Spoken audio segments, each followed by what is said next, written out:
ano, murag overview sa kana naamoy guest kay gikan dito sa Baclayon. Ang usual ni nga may tabuan ni og dolphin watching ka. Diretso ka sa dolphin watching area.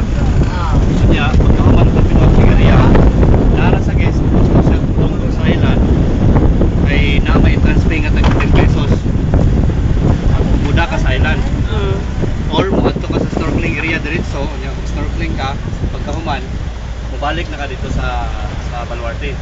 Kaya the usual nila is either mag-adto sila sa dolphin watching area, sa snorkeling area, ang uban mo dako dire kunya mag-lunch. Kung namoy lunch, ano na siya cater. So na dire ang nanay massage massage committee kunya napoy